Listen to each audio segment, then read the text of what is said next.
Buenas tardes, continuando con esta serie de videos breves, vamos a plantear otro caso particular de diseño que se presenta por lo general cuando definimos el armado de vigas con una altura relevante, normalmente mayor a 90 centímetros la altura total de la viga, en lo que respecta al control de la fisuración en las caras laterales de la misma. En el video anterior mencionamos criterios para evaluar un parámetro relevante para estimar el espesor de fisuras en las vigas, que era la tensión de trabajo de las armaduras traccionadas. Y eso nos servía para aplicar distintas expresiones que vimos en fisuración para evaluar el espesor característico de las fisuras en el talón de la viga. Pero ¿qué pasa en el alma de la misma? Lo veremos en no más de 12-15 minutos.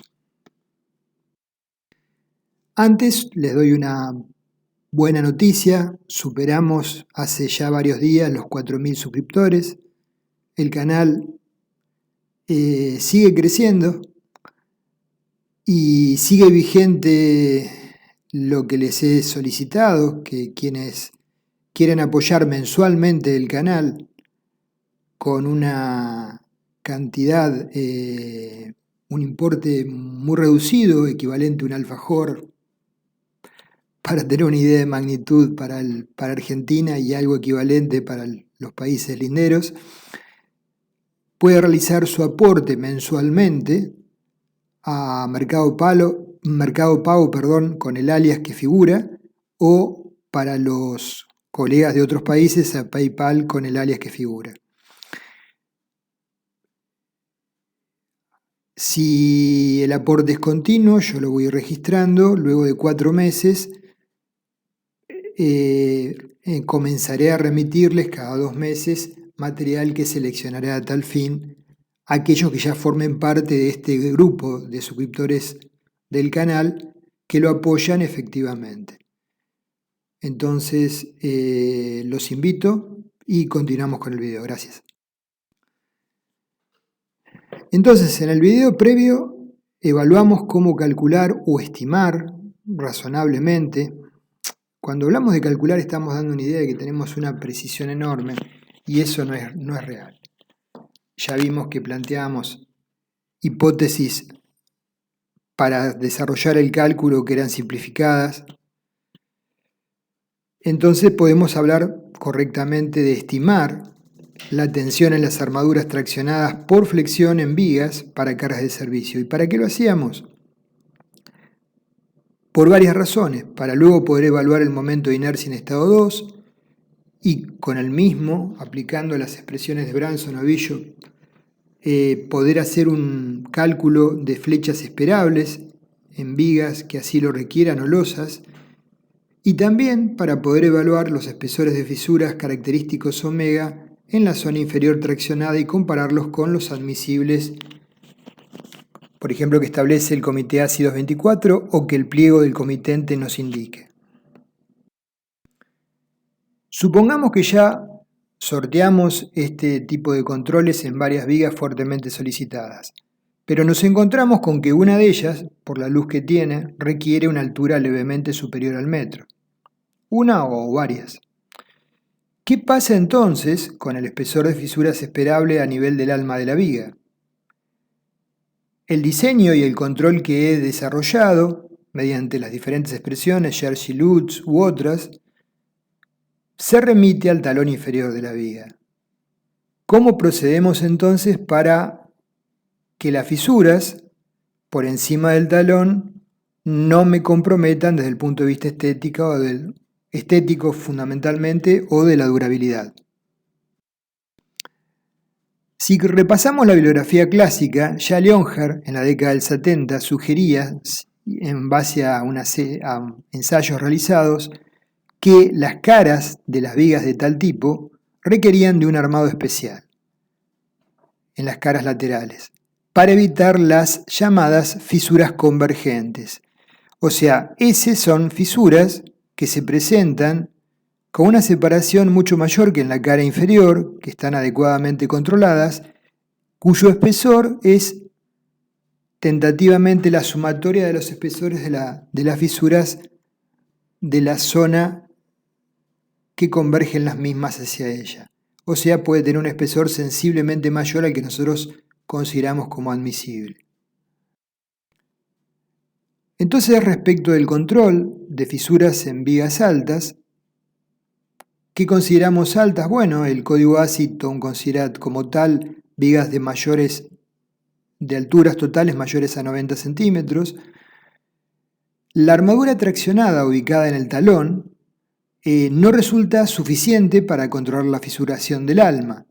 Las fisuras que comienzan en la zona inferior o borde convergen en el alma y solo una de cada 3 o 4 se prolonga hacia arriba con un mayor ancho naturalmente. Es lo que vemos en esta viga de ensayo, ¿sí? En la zona inferior, adecuadamente controladas, y en la zona del alma, eso ya no ocurre por una deficiencia de armado en el alma de la viga. Entonces ya en esa época Leonhardt, con base a sus ensayos, observó que el efecto de las armaduras respecto de la separación de fisuras y su ancho se extiende solo sobre una zona limitada alrededor de las barras. En doble rayado sería la zona que potencialmente estaría adecuadamente controlada por las armaduras inferiores de la zona del talón de la viga, ¿sí? Un dibujo tomado del mismo Leonhardt. Otros dos dibujos tomados del mismo Leonhardt estimaron, por ejemplo, que en flexión del alma, la zona de influencia de la barra de la segunda capa no se extendía más allá de los 7 diámetros de la misma.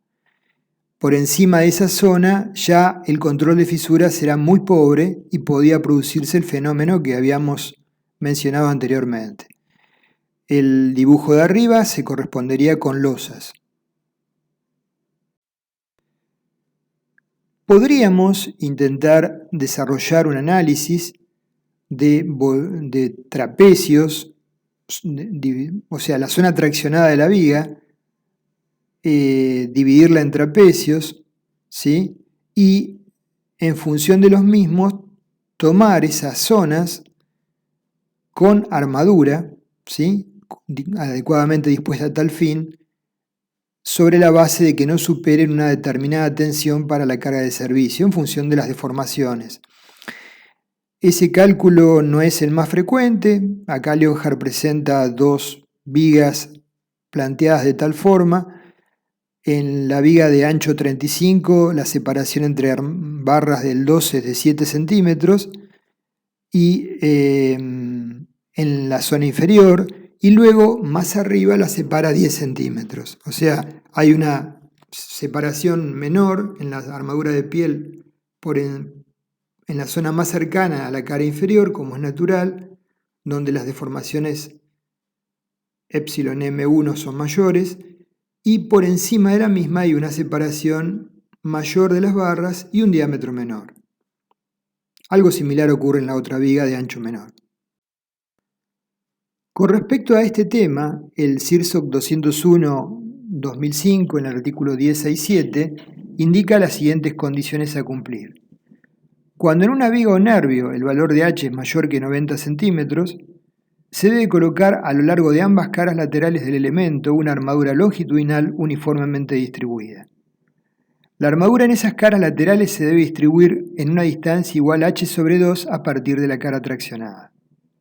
La separación S entre barras, que recién vimos por ejemplo en los dibujos que planteaba Leonhardt, es la indicada por criterios de fisuración, siendo C sub C la menor distancia entre la superficie de la armadura no tesa en las caras laterales o el acero de pretensado y la otra cara lateral. Esa armadura se puede incluir en el cálculo de la resistencia siempre que se realice un análisis de compatibilidad de deformaciones para determinar las tensiones en las barras individuales. Entonces, esto es lo que nos plantea el reglamento. La separación S máxima está dada por las expresiones conocidas, ¿sí? De separación para vigas o losas, que indica el reglamento, tanto para momentos positivos a la izquierda como para momentos negativos a la derecha.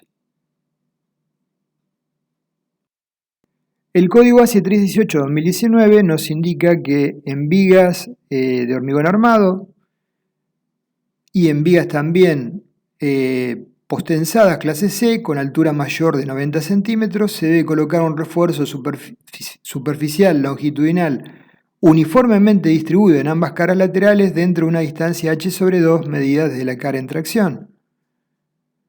Esta es una viga que me tocó diseñar oportunamente en los años 90, entonces como fuertemente solicitada, la cara inferior, el talón inferior, el alma perfilada, una armadura bastante importante porque está muy solicitada la viga y condicionada a la altura, y la armadura de piel la diseñé con base al criterio que establecía Leonhardt que anteriormente vimos, ¿sí?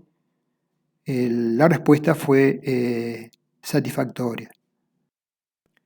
Entonces, finalmente, el esquema que propone el código ASI 318-2019 es semejante al anterior. Establece las separaciones S en una altura de la cara traccionada hacia arriba de h/2, tanto para momentos positivos como negativos. Como criterio general, uno podría llegar a diferenciar el primer sector con una separación menor y cuando la viga tiene una altura considerable, el segundo sector con una separación algo mayor, y pienso, y esto es algo subjetivo y personal, que la separación S no debería ser mayor que 20 centímetros.